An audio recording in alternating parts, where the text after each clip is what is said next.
भारत ऐसा देश जिनके लिए उनकी मिट्टी माँ है और उसी मिट्टी के बेटे किसान हैं।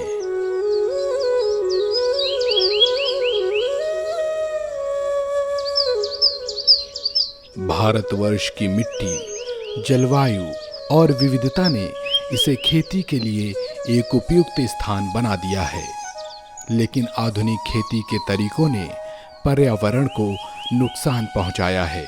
फसलों, खाद्यान्नों की गुणवत्ता के साथ साथ मिट्टी की उर्वरा शक्ति को कम किया है।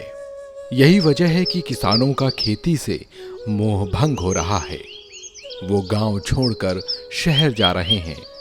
इसी चुनौती के समाधान के लिए हमारे गांव और ग्रामीणों को सुरक्षित और सशक्त बनाने का बीड़ा एकल ग्रामोत्थान ने उठाया है। इसके लिए ग्रामोत्थान कई योजनाएं चला रहा है। Skill development training, women empowerment centre खोलने के साथ किसानों को जैविक खेती का प्रशिक्षण दे रहा है। जैविक खेती को बढ़ावा देने के लिए एकल ग्रामोत्थान की ओर से एक नई पहल की गई है। वो है ऑर्गेनिक कंपोस्ट ट्रेनिंग, यानी जैविक खाद का प्रशिक्षण। जैविक खाद प्रशिक्षण की कार्यशाला का उद्देश्य गांव के किसानों को जैविक खाद के फायदों और उसके निर्माण की विधि सिखाना है। ये न केवल मिट्टी की गुणवत्ता में सुधार करता है, बल्कि स्वास्थ्यवर्धक फसलें भी उगाने में मदद करता है। हमारा गांव के पास कुदलुंग में एक एकल सेंटर है। उसमें ओसीटी का एक प्रोग्राम चल रहा था, ऑर्गेनिक कंपोस्ट ट्रेनिंग सेंटर है। उसी के बारे में एक अनुपदा हम लोगों को बताया था। वो उसी में हम लोग ट्रेनिंग लिया। फिर हम गांव का गोबर के मिलकर ये ऑर्गेनिक बनाने का प्रोसेस चालू किया। वर्मी कंपोस्ट के पहले हम लोग जो गांव का खेती गोबर है, रासायनिक सार है, इसी प्रकार से काम करते थे। अभी ऑर्गेनिक खाद तैयार होने के बाद हम लोग जो कर रहा था रासायनिक, उसे छोड़कर ऑर्गेनिक से खेती करने का कैसे चालू किया। रासायनिक खेती में ज़्यादा से ज़्यादा कीड़े मकोड़े का मैंने आक्रमण एक तो बेसी है। बहुत सारी बीमारी घर रहा था इधर उधर। रासायनिक मारा, कीटनाशक भी ज़्यादा से ज़्यादा मारना पड़ता था। ज़्यादातर इधर हल्दी, कचू, कैबेज, कॉलीफ्लावर, ब्रिंजल जैसे और भी सही बहुत सारी सब्जी उगाते हैं। तो खेती में व्यवहार करके हम लोगों को फ़ायदा ही मिला। मेरा नाम है रामापति माछी। मैं अर्जुनजोड़ा गांव में मेरा हुड़ा ब्लॉक के अंदर में डिस्ट्रिक्ट पुरुलिया वेस्ट बंगाल में ये पड़ता है। हमको पता चला कि यहाँ बालीगाड़ा में एक ओसीटी सेंटर है। वहाँ हमने वहाँ पर गया तो वहाँ हमको ट्रेनिंग मिला और उसने उन लोगों ने बताया हमको कि कैसे ये जो खेती है वो कैसे करते हैं और उसमें क्या क्या बेनिफिट है और कैसे हम करेंगे वो, ये सब वहाँ से हमको सब पता चला। लगभग पहले जब 2-3 साल बाद एक बार जिस जगह में हम करते थे रासायनिक खेती तो वो ठीक रहता था, लेकिन 1-2 बार करने से बाद उसके क्या हो जाता है, उसका फसल भी बहुत कम हो जाता था। लेकिन जो भी खेती में ऐसा नहीं है, दिन प्रतिदिन वो बढ़ती ही जा रहा है, तो उसमें हम लोग का भी फायदा है, बेनिफिट है। ये पश्चिम बंगाल के पुरुलिया के किसान हैं, जो पहले रासायनिक खाद का इस्तेमाल करते थे, लेकिन फसलें हमेशा अच्छी नहीं होती थी। अब जैविक खाद से न केवल इनकी फसलें बेहतर हो रही हैं, बल्कि मिट्टी की उर्वरा शक्ति भी स्वस्थ हो रही है। नमस्कार, हमारा नाम मलिंद्र महतो, अर्जुनजोड़ा ग्राम, पुरुलिया। जैविक खेतिर विषयटा जानते पारलाम ওই আমাদের গ্রামের সামনে ওই যে বালগাড়া মোড়ে ওসিটি বলে একটা অফিস ছিল। অফিস থেকে ধরুন ওই অনুপম মাহাতো আসে আমার গ্রামের চাষিদের নিয়ে একটা মানে জৈবিক ক্ষেতির মানে পর্যালোচনা করল। ওটাতে অনেক কাজে সুবিধা ভালো লাগছে। জমি এখন মোটামুটি যে মানে বুঝতে পারছি যে তার জল ধারণা ক্ষমতাটা আসছে, মাটিতে কেঁচো বেশি হচ্ছে, হ্যাঁ, আর সবজিতেও ভালো হচ্ছে। তাতে আমাদের খাদ্যটা ওই সবজি, শাক সবজি, মূলা, বেগুন যা পাচ্ছি তো খাই আমাদের সন্তুষ্ট মিলছে। ऑर्गेनिक कंपोस्ट ट्रेनिंग से इन किसानों ने जैविक खाद बनाने की प्रक्रिया सीखी है और उनका कैसे खेतों और फसलों में उपयोग करना है ये भी सीखा है। नमस्ते, मेरा नाम अनुप कुमार महातो है। मैं पुरुलिया वेस्ट बंगाल से रहने वाला हूँ। यहाँ जो बालीगड़ा मोड़ में हमारा OCT सेंटर चलता है, OCT सेंटर में हम OCT ट्रेनर के रूप से हम ज्वाइन किए हैं 2023 में। सितंबर महीने से हमारा काम शुरू हुआ है इस क्षेत्र में। और इस क्षेत्र में जब आप देख रहे हो, इधर का किसान लोग पहले रासायनिक खेती करते थे और रासायनिक खेती करने से उन लोग को बहुत नुकसान भी हो रहा था, ज़मीन का भी नुकसान हो रहा था, उन लोग को पता नहीं चल रहा था। तो अब हमारा यहाँ इस जगह में OCT सेंटर हम लोग खुले हैं और OCT सेंटर खुलने के बाद हम गांव-गांव घूमे, किसान से पूरा डाटा कलेक्ट किया गया और उसके बाद किसान को वहाँ बुलाया गया OCT सेंटर में और OCT सेंटर में बुला करके और जैविक खेती जो है, जैविक खेती का प्रशिक्षण दिया गया है। जैविक खेती में क्या क्या फ़ायदा होता है और उसके बारे में जानकारी दिया गया है और जैविक खेती का क्या मतलब कैसे किया जाता है, कैसे खाद बनाया जाता है, कैसे ज़मीन में उसको यूज़ किया जाता है। उससे आगे वो जो जीवामृत कैसे तैयार किया जाता है, उसको कैसे यूज़ करना है और आगे कीट नियंत्रक भी कैसे बनाया जाता है, ज़मीन में कैसे उसको यूज़ करना है और उसका क्या बेनिफिट है, इसके बारे में पूरा किसान लोग को जानकारी दिया गया है। जैविक खाद बनाने की प्रक्रिया की बात करें तो इस प्रक्रिया में किसान खाद्य कचरे, गोबर और अन्य जैविक सामग्री का उपयोग करते हैं। ये न केवल फूड साइकिल को सुरक्षित रखता है बल्कि प्राकृतिक संतुलन भी बनाए रखता है। जैविक खाद बनाने के लिए पहले हम लोग का एक वर्मी कंपोस्ट चाहिए। तो वर्मी कंपोस्ट के बाद वो वर्मी कंपोस्ट का हम लोग जैसे ही सेटअप कर लेंगे, सेटअप करने के बाद वो नीचे में देना होगा। वो सड़ने वाला वो पत्ता, लतार वाला पत्ता देना होगा नीचे में और उसके बाद 10 से 15 दिन ये सड़ने वाला गोबर, जो देसी गाय का गोबर है, उसके ऊपर देना होगा और देने के बाद लगभग 1000 से 15 केंचुआ उसमें छोड़ना होगा। और छोड़ने के बाद हम लोग वर्मी कंपोस्ट को ऐसी जगह हम लोग लगाएंगे जहाँ पर छाँव होगा, नहीं तो ऊपर में हम लोग छाँव कर लेंगे हम लोग। और उसके आगे मतलब केंचुआ डालने के बाद उसको हम लोग नामी रखेंगे, मतलब बीच बीच में पानी का छिड़काव देते रहेंगे। और उसके आगे हम लोग हर 5 से 6 दिन के अंतराल में उसको क्या बोलते हैं ऊपर नीचे करते जाएंगे, क्योंकि वो जो हमारा जो गोबर है, सड़ने वाला गोबर, वो कभी कभार बीच बीच में चिपक जाते हैं, तो वो नहीं होना चाहिए। इसीलिए हम लोग उसको 5 से 6 दिन के अंतराल में उसको हम लोग ऊपर नीचे करते जाएंगे, थोड़ा मतलब क्या बोलते हैं उसको करते जाएंगे। और उससे आगे जैसे हम लोग का ऐसे ही प्रोसेस करते करते जब 40 से 45 दिन हो जाएगा तब हम लोग का जैविक खाद तैयार हो जाता है।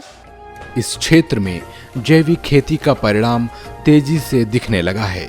किसानों ने देखा है कि फसल की गुणवत्ता में सुधार हुआ है और उत्पादन भी बढ़ा है। हम खेतीबाड़ी करते हैं।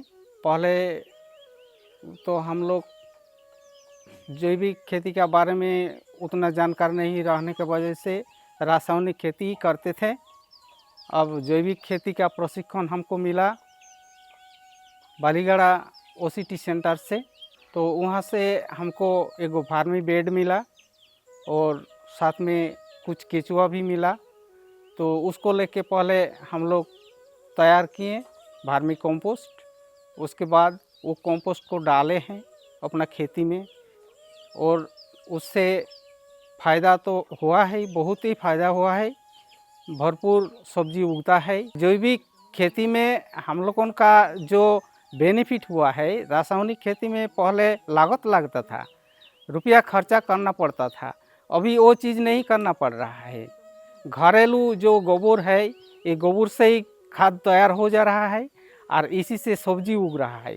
नमस्ते, मेरा नाम गणेश कर्मकार, मैं भगवान ग्राम भगवान पोस्ट रामजंगा, पुरुलिया जिला, वेस्ट बंगाल।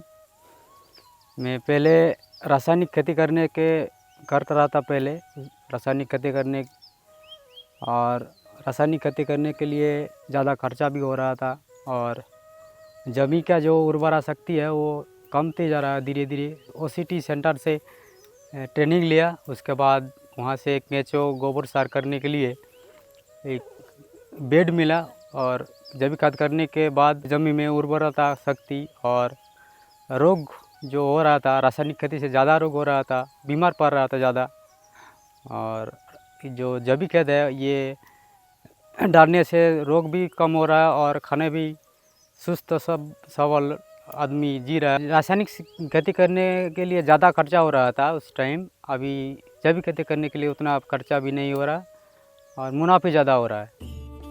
एकल ग्रामोत्थान की इस पहल से अब तक 429 किसानों को प्रशिक्षित किया जा चुका है। वहीं 148 किसानों को वर्मी बेड बांटे गए हैं और ये मुमकिन हो पाया है शाह कैपिटल मैनेजमेंट के सहयोग से। नमस्कार, আমি সদানন্দ মাহাতো, গ্রাম ভাগাবান, থানা জেলা পুরুলিয়া, পশ্চিমবঙ্গের একজন বাসিন্দা। আমি এক বছর আগে যে জৈবিক সারের ট্রেনিং পেয়েছিলাম তাতে এবছর আমি সেই কম্পোস্ট সার তৈরি করে ট্রেনিং দেওয়া হয়েছিল যে এই জৈব সার তৈরি করে যে সব ফসল মানে কীভাবে কম্পোস্ট মানে কেঁচো সার তৈরি করা হবে। নিজের ঘরে যে গাই গরু আছে তাতে বলছে সেই গোবর থেকেই একটা বেড দেয়, সেই বেডে দিয়ে কেঁচো ওনারাই দিয়েছিলেন এবং যাতে আরও বেশি করে এই যোজনায় চাষিদের সহায়তা করে তার জন্য আমি অনুরোধ জানাই এবং এতে আমাদের অনেক উপকার হয়েছে, তাই আমি ওকে ধন্যবাদ জানাই। नमस्कार, আমি সত্যজিৎ মাহাতো, গ্রাম মহাড়া, পোস্ট অফিস বনবহাল, জেলা পুরুলিয়া, থানা পুরুলিয়া, ওয়েস্ট বেঙ্গল से हूँ। এর আগে আমি রাসায়নিক পদ্ধতিতে खेती করতাম, এখন আমি জৈবিক পদ্ধতিতে खेती করা হয়েছে। বালিগাড়া ওসিটি সেন্টার থেকে ট্রেনিং পেয়েছিলাম। ট্রেনিং দেওয়া হয়েছিল ভার্মি কম্পোস্টের বিষয়ে আর যে কীট নিয়ন্ত্রক, জীবামৃত এইসবগুলো ট্রেনিং দেওয়া হয়েছিল। পরিবারের সবাই সুস্থ সবল জীবনযাপন লাভ করেছে। আমাকে দেখে আমার গ্রামের 5-6 জন কৃষক এইভাবে চাষবাস করছে। ग्रामोत्थान की इस पहल ने जैविक खेती के माध्यम से गांव के लोगों को एकजुट किया है। अब वे न केवल खेती कर रहे हैं बल्कि अपने भविष्य को भी सुरक्षित कर रहे हैं। खासकर युवाओं और महिलाओं ने भी इस पहल में सक्रिय भाग लिया है। उनकी मेहनत और लगन ने गांव के विकास में एक नई दिशा दी है। এই জৈবিক ক্ষেতির প্রশিক্ষণটা আমি আমাদের গ্রাম এই চিরুমাচার কিছুটা দূরে বালিগাড়া মোড়, সেখানে ওসিটি সেন্টার খোলা হয়েছে। অনুপ কুমার মাহাতো এই প্রশিক্ষণ আমরাকে দেয়। বাড়িতে এসে কীট নিয়ন্ত্রক, জৈব সার, জীবামৃত খুব ভালোভাবে শিখিয়েছে। জৈবিক পদ্ধতি অবলম্বন করার পর আমার পরিবারের আয়ের পরিমাণ বৃদ্ধি পেয়েছে। नमस्कार, मैं संदीप महातो, मैं चिरुमाचा, पुरुलिया, वेस्ट बंगाल का रहने वाला हूँ। मैंने ग्राम उत्थान योजना से ट्रेनिंग लिया हुआ OCT बालीगड़ा सेंटर से। हम लोग पहले रासायनिक खेती करते थे। इस ट्रेनिंग में हम लोग को जाना गया जे जैविक खेती से हम लोग को खर्चा पाती खूब कम होगा, इसलिए हम लोग इस ट्रेनिंग के उधर में हम लोग को एक बेड मिला है। यहाँ पर 100 केचो दिया गया, तो उसमें हम लोग गोबर डाल के खाद तैयार किया है। पहले हम लोग करते थे उसमें बहुत खर्चा हो रहा था, इसमें हम लोग को कोई भी खर्चा नहीं हो रहा था। जैविक खेती का अर्थ है ऐसी कृषि पद्धतियां जो रासायनिक उर्वरकों और कीटनाशकों का उपयोग नहीं करती। इसका उद्देश्य मिट्टी की उपजता को बढ़ाना और पर्यावरण की रक्षा करना है। जैविक खेती न केवल किसानों के लिए बल्कि संपूर्ण पर्यावरण के लिए फायदेमंद है। ये जल, मिट्टी और वायु की गुणवत्ता को सुधारता है। जैविक खेती के नाम पे मुझे नहीं लगता होगा कि लोग को जानकारी भी था और ना ही खेती करता था। शुरुआत में बड़ी तकलीफ़ हुई, तो बहुत मुश्किल भी हुआ कि हम सब किसानों को कैसे इन लोग को इसके बारे में हम समझाएं। जैविक खेती है क्या चीज़, वर्मी कंपोस्ट है क्या चीज़, ऑर्गेनिक फार्मिंग है क्या चीज़। किंतु गांव-गांव में जाना हुआ, संपर्क होने के बाद जब हमारे पास आना शुरू किए लोग, हमें उनकी विश्वास को जीतना पड़ा। वो हमको ये समझा कि नहीं, यही व्यक्ति हो सकता है कि ऑर्गेनिक फार्मिंग कराने का कुछ उपाय बताएंगे। तब धीरे धीरे उनके पास संपर्क हुआ, फिर यहाँ आए। सर्वप्रथम 3 दिन का प्रशिक्षण में उनको एक वर्मी बेड व्यवस्था किया गया। वर्मी बेड व्यवस्था तो ज़रूर किया गया, लेकिन बंधुओं यहाँ केचुआ के नाम पे किसी को जानकारी नहीं होता और ना ही देखा था, नहीं छुआ था। फिर कहीं से उनकी व्यवस्था की गई और फिर एक किसान को एक वर्मी बेड और केचुआ पीस दिया गया है। मुझे लगता है 80% किसान जो है आज अपने अपने पोषण वाटिका में इसका उपयोग कर रहे हैं। मन आश्चर्य होता है कि जो किसान जैविक खेती के बारे में, केचुआ खाद के बारे में कुछ भी जानकारी नहीं रखता था, आज बड़े गर्व के साथ वो कहता है कि हमारा असली जीवन तो यही है, हम गलत रास्ते चुन लिए थे। तो वो गलत रास्ता क्या था? वो है रासायनिक खाद। इसलिए उनके मुख से हमें यह भी सुनना पड़ता है कि अगर हमें देश को, समाज को, बाल बच्चे को, परिवार को अगर बचाना हो तो रासायनिक मुक्त धरती करना पड़ेगा और विष मुक्त भोजन हम सबको करना पड़ेगा। यहाँ ग्रामीण खेती से तो जुड़ ही रहे हैं, वो अपने संस्कृति और संस्कारों को भी संजो रहे हैं। छाऊ नृत्य की जो वर्षों पुरानी परंपरा थी, वो अब भी यहाँ देखने को मिलती है। पुरुलिया और आसपास के क्षेत्रों में होने वाले इस नृत्य में रामायण, महाभारत तथा पुराणों की पूरी कथा होती है और इसी को आधार बनाकर ग्रामीण नृत्य करते हैं। जैविक खाद के इस आंदोलन ने न केवल किसानों को सशक्त बनाया है, बल्कि समग्र गांव के विकास में भी महत्वपूर्ण भूमिका निभाई है। जैविक खेती केवल एक खेती की पद्धति नहीं, बल्कि एक नई सोच है। ये हमें याद दिलाती है कि हम प्राकृतिक संसाधनों का संरक्षण करें, एक स्वस्थ जीवन शैली अपनाएं और भारत के गांवों और किसानों को उनकी पहचान दिलाएं।